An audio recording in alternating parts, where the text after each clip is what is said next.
To think that they dared to call you an amateur archaeologist. They would not be laughing if they could see what you have uncovered now. It is true, you first came to Cairo for your health, but what marvelous opportunities you see nestled beneath the Valley of Kings. You have always had a knack for taking things that do not belong to you.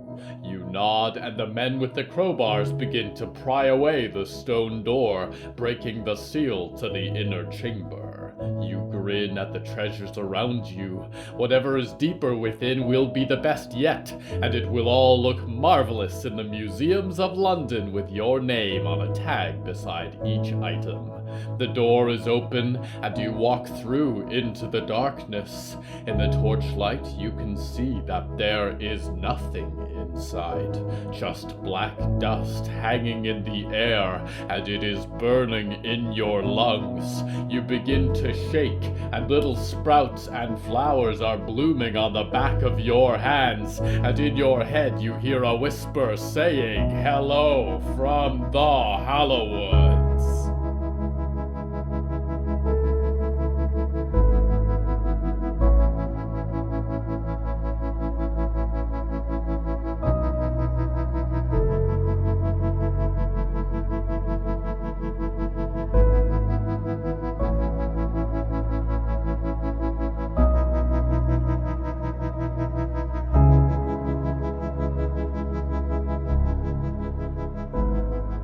Right now, I'm sitting next to many dogs. They've all coalesced together, like a swarm of fireflies that have avoided the hungry frogs of the spring.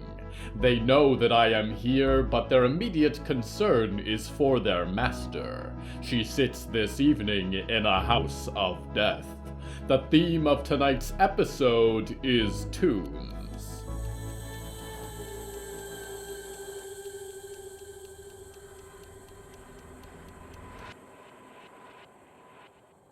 His eyes reminded her of the Rathbones, Clara had decided, somehow both critical and distant. Currently, he sat staring off past the fireplace, white hair stringy and damp from the rain, and his mouth hung open. He held his cracked glasses folded in his hands. "Mr. Instrumentalist?" Clara said cautiously. Dog smell sat by her feet, wispy ears drifting upwards, keeping between her and the old man. It growled quietly like faraway thunder, although the clouds outside had lifted. She leaned on her broom. Every inch of it was intricately carved with birds, and the bristles were a deep black at the end as if dipped in blood. "You're not my daughter," the instrumentalist said, turning his eyes to her. There was a green reflection to them in the firelight, like an animal at night. She and Dryet had been animals at night themselves. Was this really the hunter they had run from in such terror? "No, suppose I'm not," Clara said. Even with all their new claws and teeth, she preferred her own parents to this bent creature, the man who had almost certainly killed Riot. And yet, he seemed to change rapidly from one state to the next. He'd been dealing with Lady Ethel Mallory only a few hours ago. Clara had met Lady Ethel. She was unbelievable. Why was she so big? What was wrong with her face? "I think I've lost them," Solomon whispered, and his glasses fell out of his shaking hands. "They'll come back soon," Clara offered. Her mother had gotten lost too, towards the end. Solomon said, and reached down to pick up his glasses and put them on. He patted his vest, and his eyes widened. "No, that's not right. My wife is here, and my daughter, she was stolen by Olivier, that was it. And you know what?" He grinned, an awkward, toothy smile like a hungry hound.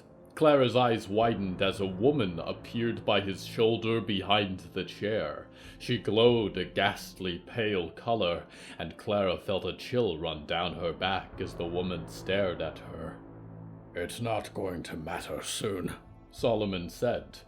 "My organ is assembled. There's only one component left that I require. It's power. When the scout post fills its pipes, this forest will shake in the light of its music. No one hides from God, and soon no one will hide from me." "Your instruments anchor the ghosts," Clara said. "Is that how it works?"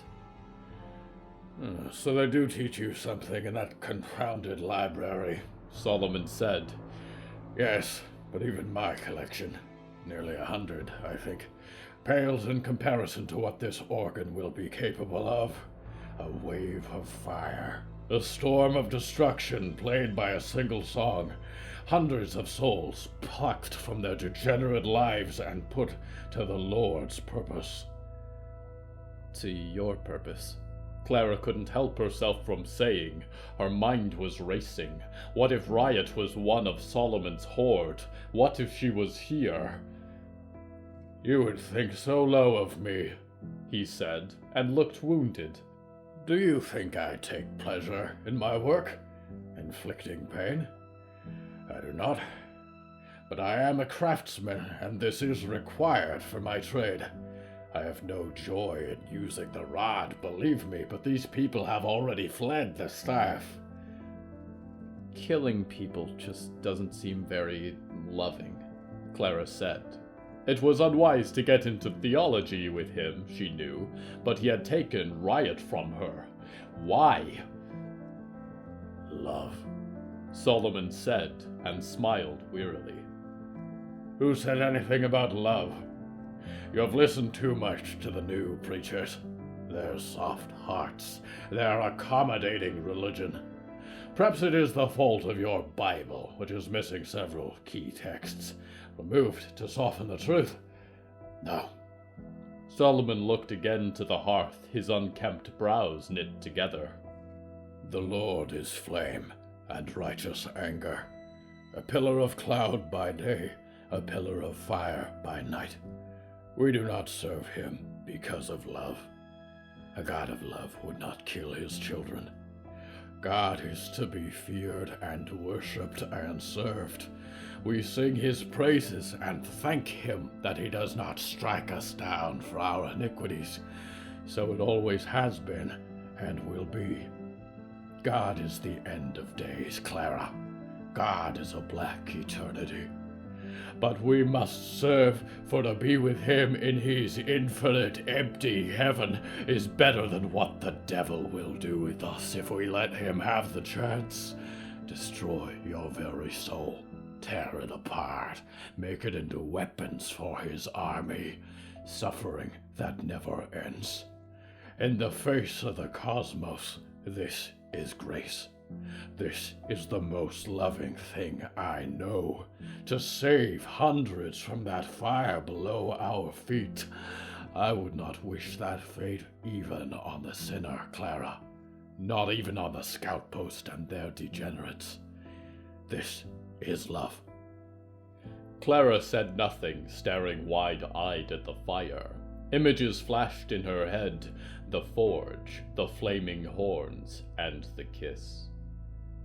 "Come," Solomon said, standing up. "The hour is fast approaching for us to strike. You can see spirits, can you not? I do not know how you have anchored your hound, but it is formidable. I need you acquainted with my tools, my instruments. We will take live whoever we can, but we must be prepared to act quickly for those that give up their lives too soon." He stepped across the room with a disturbing amount of energy for his age, and opened a door in the hall, stepping down into shadow. Clara paused nervously, but already she could hear dozens of voices whispering and groaning from somewhere beneath the house. "Maybe you should stay here," she whispered to Dogsmell. The hound drifted in front of the basement door. She gave it a pat, disrupting the surface of its head for a moment, and followed Solomon into the darkness.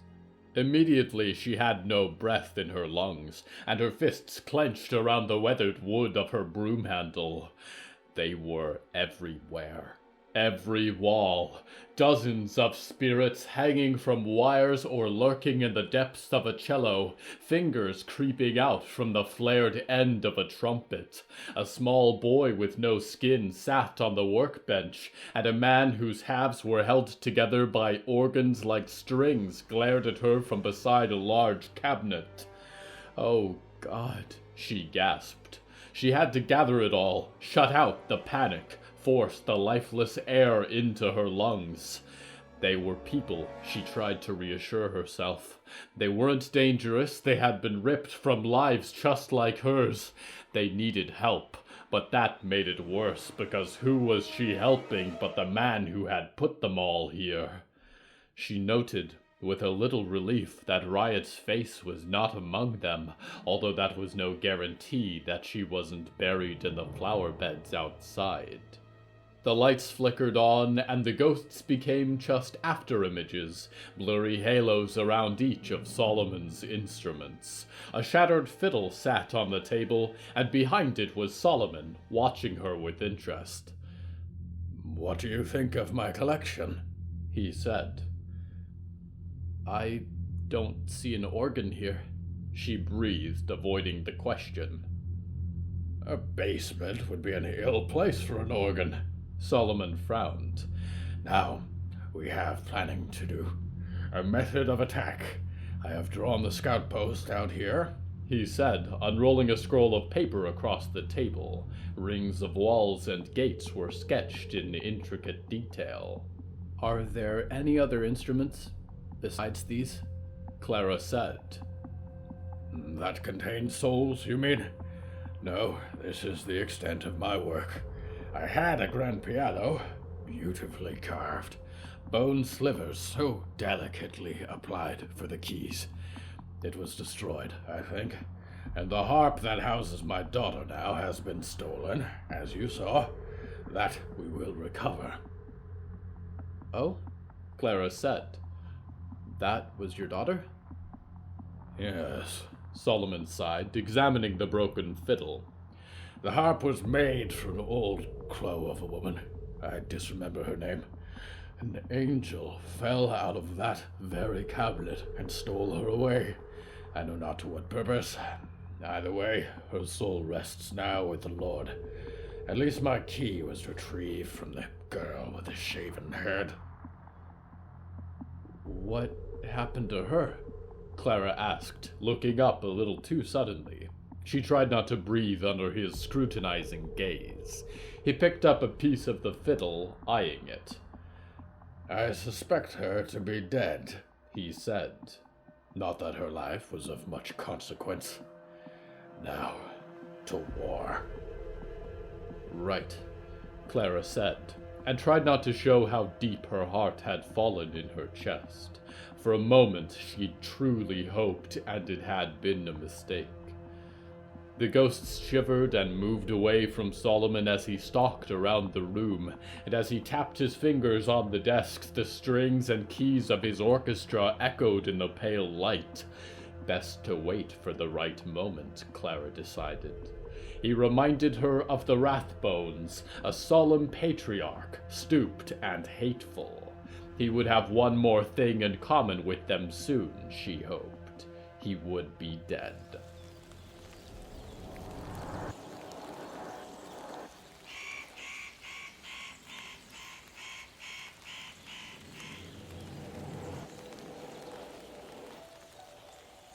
I find humans are often limited by their own general brevity. You are like mayflies, or spring beetles, awake for a week and gone into nothingness. This gives you tragically little perspective when dealing with things like me. Things you are forced to call indescribable. You come across a vault of cosmic stone that has not been opened in a million years, and immediately you think, tomb. But that is the difference between us. Rarely do we die, but we love to sleep. and your entire civilization might rise and fall in the time it takes for a single dream. A cool, secure place to rest, with a heavy door to keep the noise out, is not a tomb but a bedroom. Suffice it to say, if you come across a door that seems like it hasn't been opened in centuries, give it some more time. That is not dead which is napping, and woe upon you if you wake something up from a sleep that has lasted strange aeons. Be wary even of doors in your own home that you haven't gone through in a while. These things do change sometimes without warning.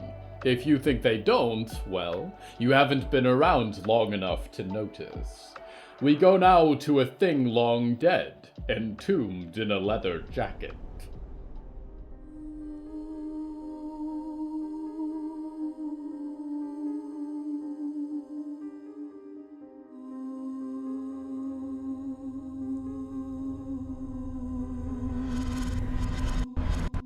Diggory sat in their room, back to the bed, staring at the charcoal pictures of badgers on the wall. Tomorrow. Just a little more waiting. And yet every moment was torture, an empty agony that they bore without speaking. No needle could coax a sensation from their stitched skin, but the dread hunger beneath their ribs was excruciating. If it was not tomorrow, just a few hours left really, then they would march up and confront Solomon on their own, and either win Percy back or be unmade entirely. Either fate would be better than this slow scraping of the hours. They huddled in their jacket, itself a prison. The destiny bound to them by Irene Mend had never seemed so heavy as after meeting Leyland and the others. Was that really all they had been made for?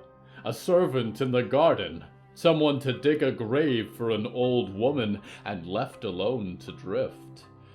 And yet, that little embroidered tag held their name, and the spikes kept the outside world at bay, and it was comforting around their shoulders.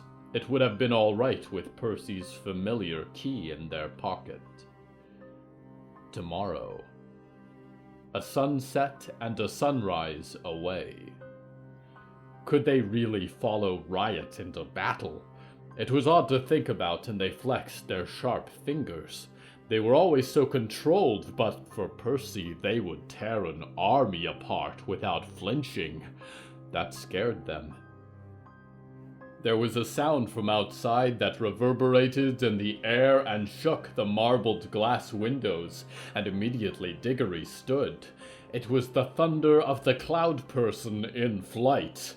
Solomon was here. It was too soon. Was he here for Riot or Zelda, Diggory thought as they dashed outside. Or to finish off Diggory, undo all the stitches Walt had been so careful to repair. They emerged into the late sun, hands spread like knives and ready to kill. It was them.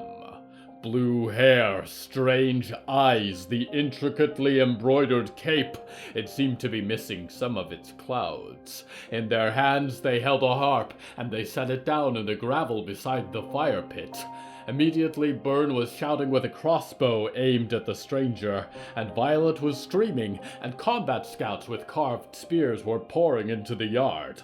Byrne struck the stranger in the back of the head with her crossbow, and they vanished beneath the crowd and were taken away. But Diggory had lost track of the noise and had stopped completely.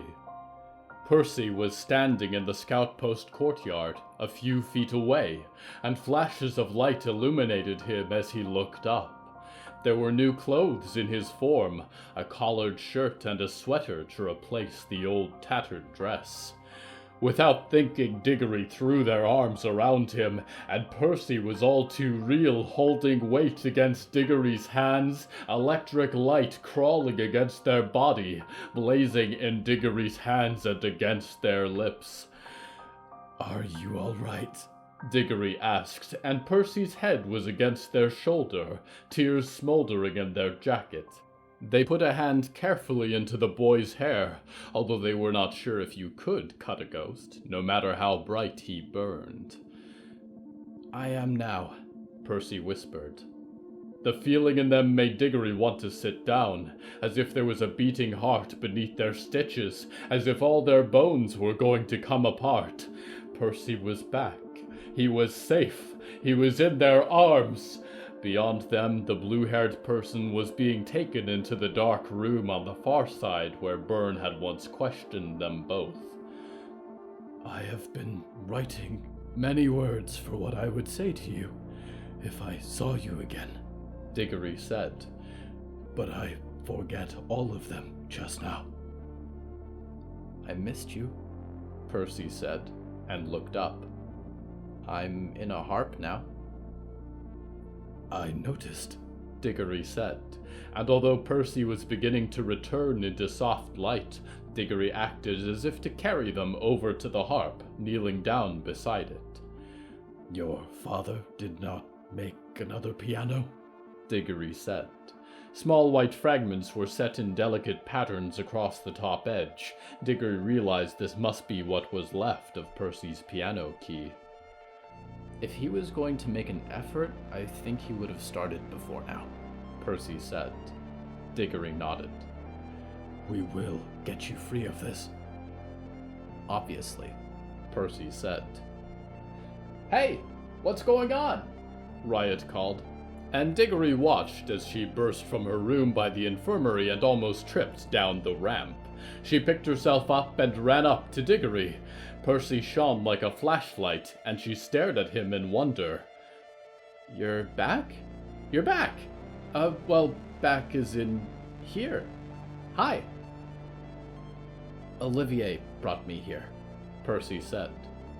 Who's Olivier? Riot said. The blue-haired person with the cape. The one that was kidnapping you when we met, Diggory added. The one who literally cut you apart? The one who ruined our rescue mission? That one? Riot said, her mood darkening instantly. Is Walt really gone? Percy winced.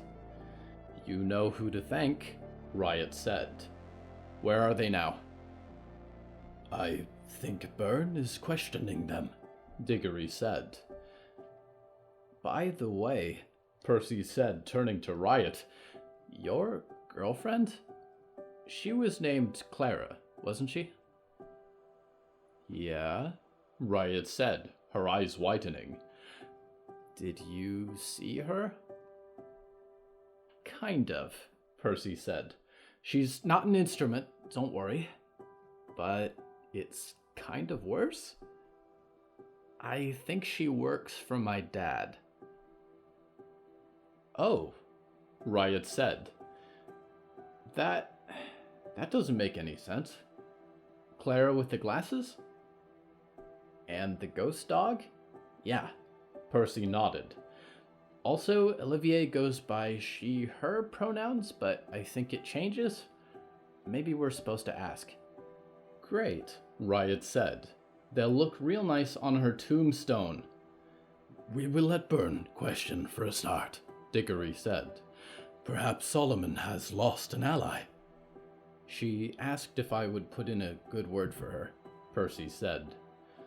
What's that doing here? A voice shrieked from the infirmary balcony. Diggory had tried to avoid Zelda. She'd been in bed for most of her time at the scout post, and Violet had said she needed a break before coming face to face with a walking corpse. Nevertheless, she wasn't pointing at Diggory, but at the harp. Her frizzy hair blew in the wind. This is Percy, Diggory called up. That's a death harp, Zelda called back. For my bones, that's what he said. Is Solomon back? I'll get my shotgun. No, he's not back, Miss Duckworth, Riot called up and looked at Percy urgently. Right? Not yet, Percy said. Soon. He's been working on an organ at an old church somewhere. He wants to wipe out the whole scout post. Not before we get to him, Riot said. Tomorrow morning I'm going out there, and the scout post too, and some of Walt's old friends, I hope. Percy, I am so sorry, and I don't know you, like, that well, and this sounds really weird. But I'm going to try and kill your dad. Percy nodded quietly. I know. I think he has to go. He does awful things to people, and I don't think there's a way to make him stop. I've tried, I really have. So, do what you have to do, I guess. Riot nodded. Okay. Be careful of the instruments, though, Percy said. They're like me, even scary ones. They're like that because he hurt them. I think most of them would be happy if the whole place burned down, but I don't know for sure. Save instruments, maybe, Riot said. Gotcha. Byrne came walking out from her makeshift interrogation shed, a grim look on her face. Riot, I need to talk with you a moment. As they walked away, Diggory picked up the harp gently, brushed a pointed finger against its strings. Thank you for coming back for me, Diggory, Percy said in their ear. Always, Diggory said, and carried the harp into the afternoon.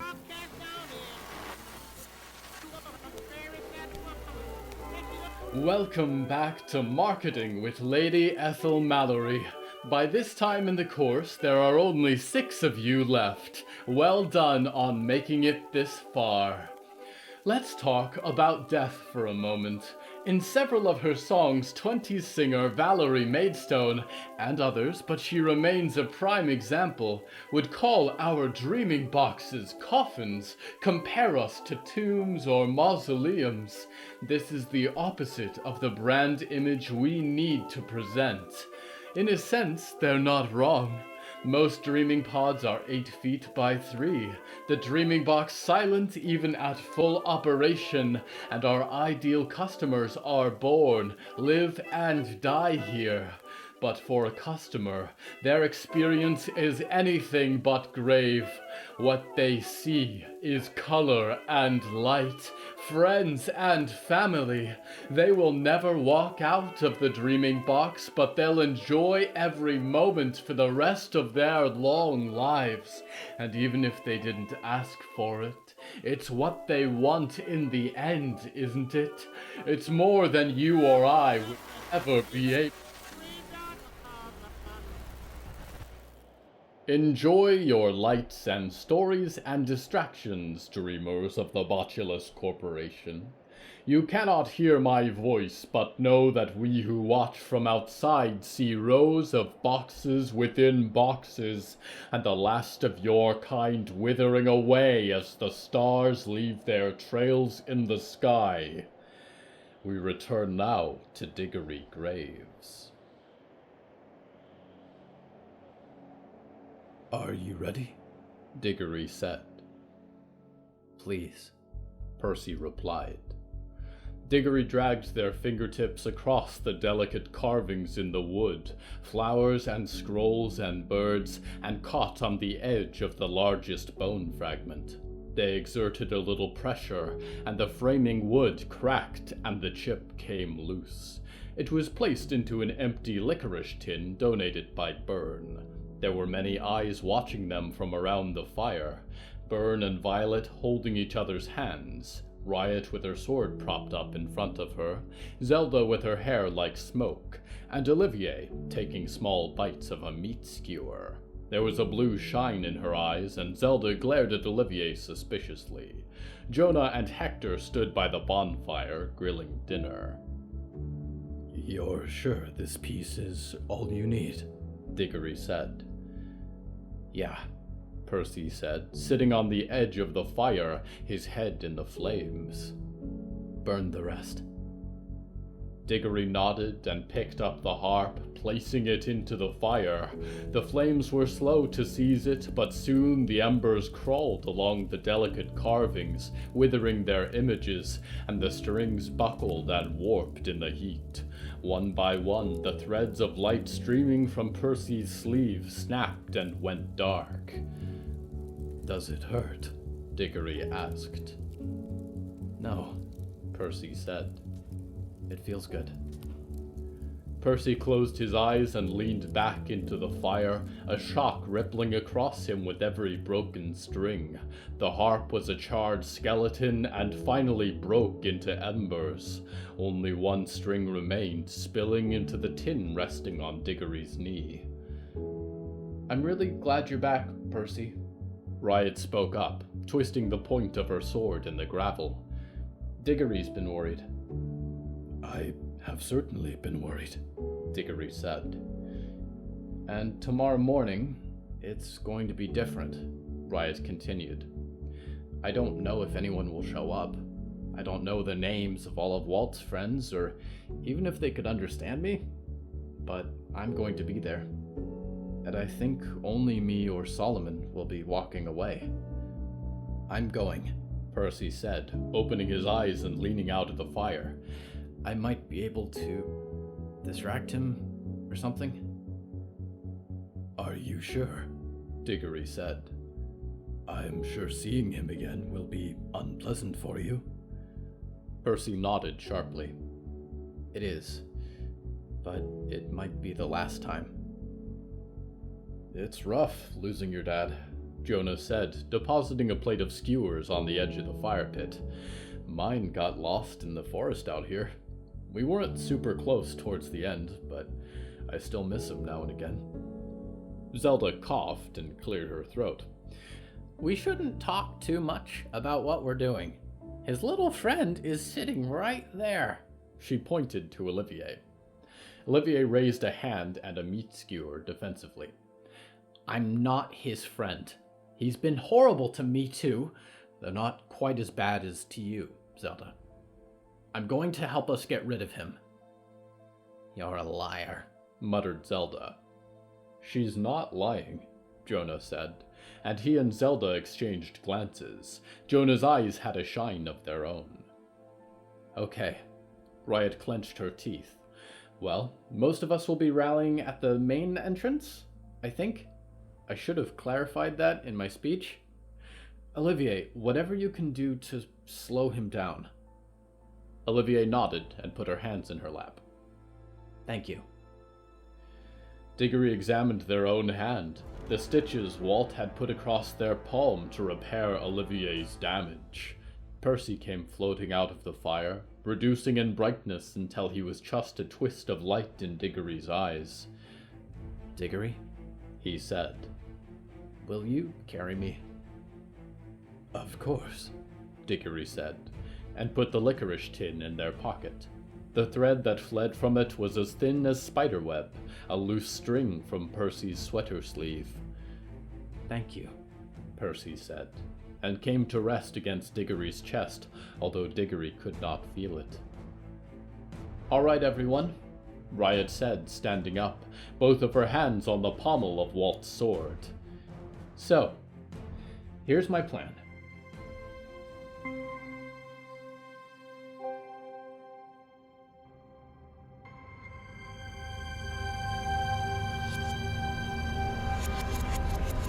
Why do we take it upon ourselves to build homes for the dead?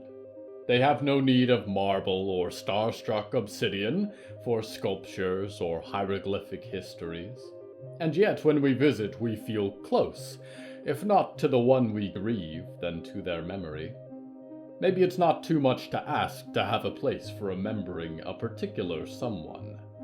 Better than acting like they never existed at all, like things have always been this quiet, smiling and waving at the gathering of the heavens as if there isn't an empty chair. The Temple of the End is not much for a god. I am no architect. But it is something, a reminder set in stone that he was here, and now only memory remains. But then again, this world itself is a tomb. And perhaps in its own way, so too this hallowed forest, the last bloom of a funereal bouquet and a spring that will never return. We go now to one who loves the spring.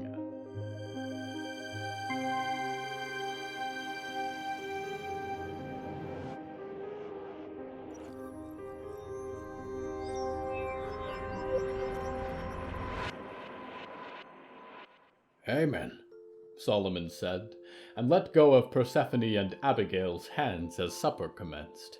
He smiled weakly. This was the point, wasn't it? To make a family and raise them up, praise the Lord with your days, and have supper. He began to cut into his meat, but it refused to tear, and he looked down to find it was dripping a black oil that pooled on his plate. Abigail, you've undercooked this, he said, but looked up to find that his wife and daughter were staring at him, silent and unblinking. Say something, Solomon said, putting his knife down. What's wrong with you both? But he knew immediately what was wrong with them.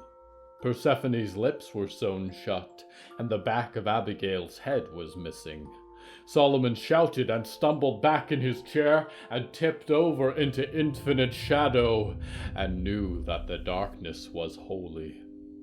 Then he was a watcher on the hill, a wise man watching a green star, and there was a burning line of fire in the heavens that streaked across the firmament and set the scout post ablaze. Yes, Lord, Solomon said as the screams began. Soon, very soon. He turned, and there was a crack of thunder, and Irene Mend was inches away from his face, eyeless and hungry. Master Reed, she said. Solomon opened his eyes in the darkness of his chambers, and a flash of lightning lit up one of the servants standing over his bed, staring with wide white eyes. Master Reed, it said. Solomon rubbed at his eyes and put on his glasses from the nightstand and sat up.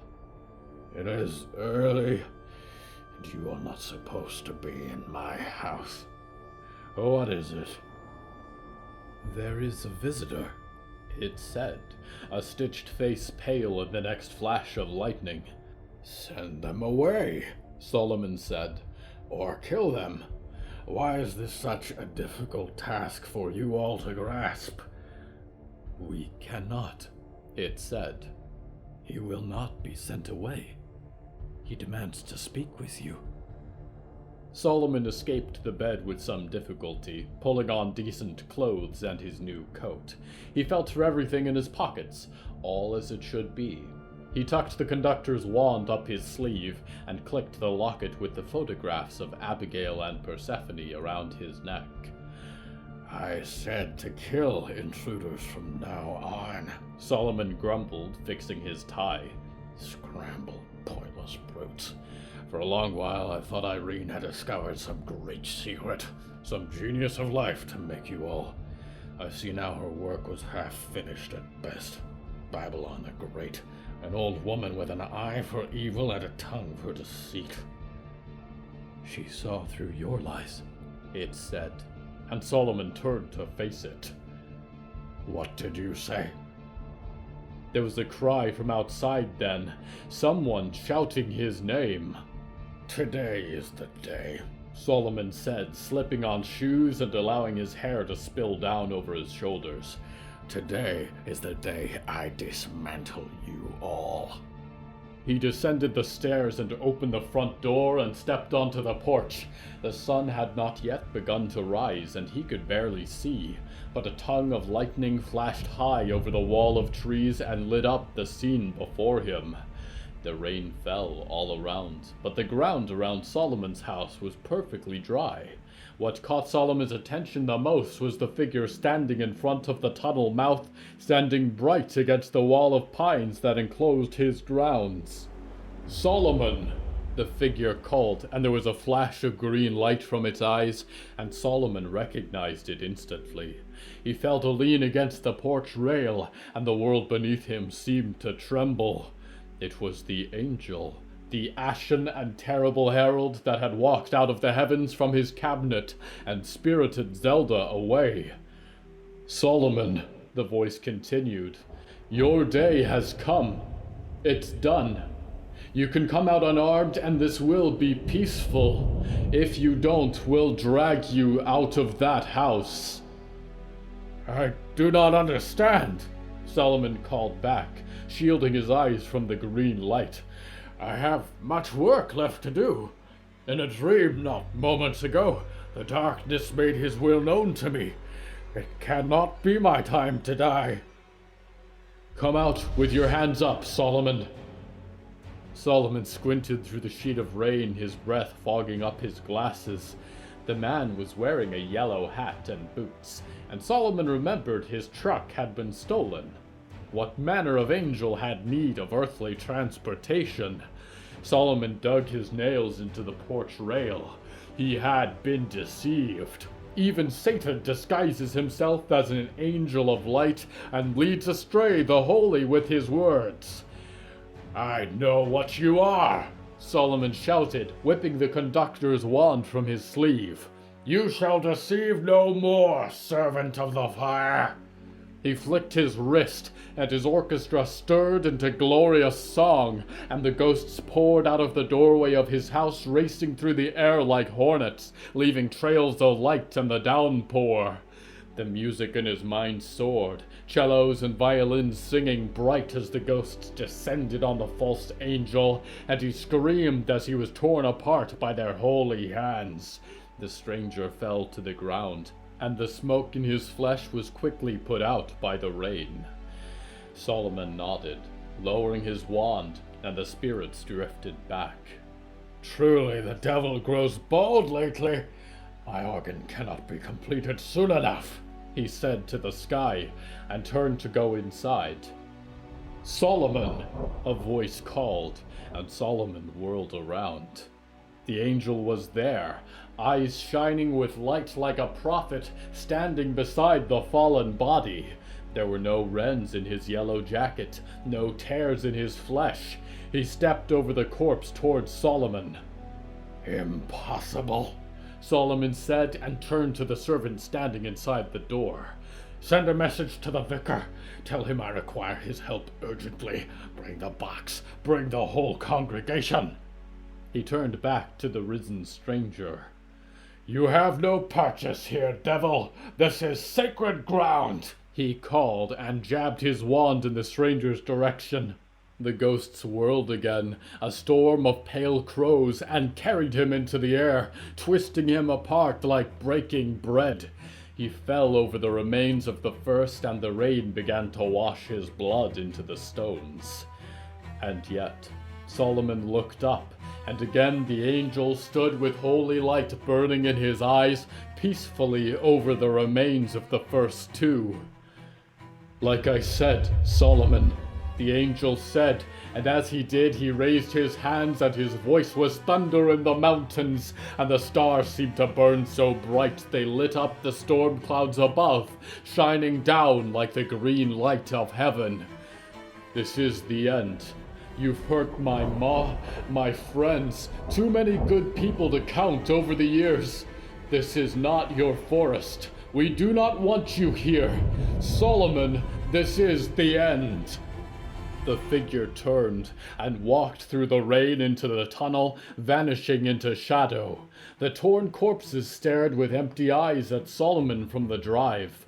There was an explosion then, and the whole world seared white as lightning connected with Solomon's house, and he cried and fell over the porch rail into the mud beyond. His vision spun with after-images, and the windows of his bedroom had been shattered, a black crater in the roof that smoldered at the edges. And then there was the sound of a trumpet, and the very sky pealed with shouts as if a host of heaven rode into battle, and all the world had gathered together outside his walls. Then the storm truly began.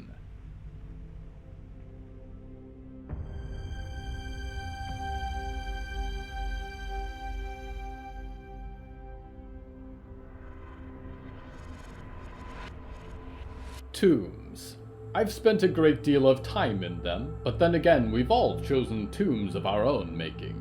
In little boxes your kind works and lives and dies, and after a life spent sheltered from the sky, your body will spend the next few centuries just the same, and memory is quick to forget both. Do not mourn me when I am gone, dreamers, although there are few listening to this broadcast that might outlive me. Do not let my memory be something in a box which you will visit once in an aeon. My remains are thoughts and feelings, a moment years from now when you remember a turn of phrase, a brief smile for a story you once heard. Until only the echoes of my voice remain, I am your loyal host, Nick, waiting mortuarily for your return to the Hallowoods.